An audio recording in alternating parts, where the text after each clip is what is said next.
Blender 4.5 introduced this new custom lens type where you can create your own lens types using the open shading language. And since I don't know how to do that, but I know my way around AI, I've created a simple script that can help you with that. I've put all the necessary information down in the description, but here I want to go over some camera types I've created with AI and I'm going to give away for free if you click the link down in the description. First of all, we have this city scene. We're just going to import some camera types that I saved on my computer as a .osl file. So we click on external, locate the folder where we saved all the camera types, and then just click on one. Let's choose the fractal zoom, for example. Then you have some different kind of settings that you can tweak. The zoom factor, you can twist everything, and for whatever reason, there's also this color effect. This wasn't intended, but cool, I guess. Go with a radial slit. Again, you can change some settings here. Maybe add an environment. See something, change the focal length, can change whatever time ripple means, but you get all kinds of cool effects. My favorite is the pixel art shader or the pixel art lens, where you don't need any kind of compositing and you just play around with the different settings. Of course, not perfect. Play around with the pixel size. 0.005 gives you this kind of view, which is honestly kind of cool. If you want to use the description down below to create your own camera types,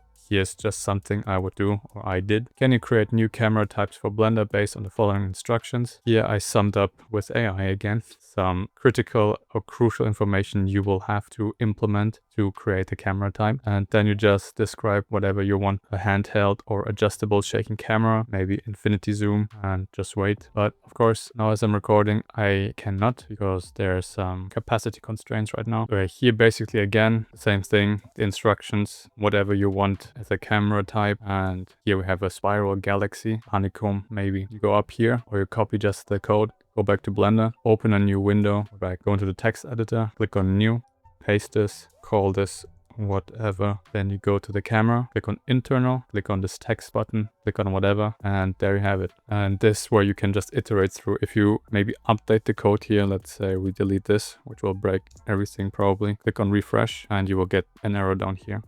So let's undo, update, and then you can play around with the sizes or the settings. This way you can create a ton of effects. I hope this helps. Enjoy. And just an update, the retro console texture converter right now hit 30 sales. So we're down to 70% off. The next 30 buyers will enjoy 30% off or save $14 on this add-on, which converts the textures into a retro style shader with 10 presets from PS1 Classic to Nintendo DS with different kind of looks. Then you also have the different kind of versions where you have the original, you keep the roughness, or you remove the roughness. So if you like to work with retro textures, go grab it now because the whole sale will end on the 8th of August, no matter how many sales we got. So if you want it now, go grab it.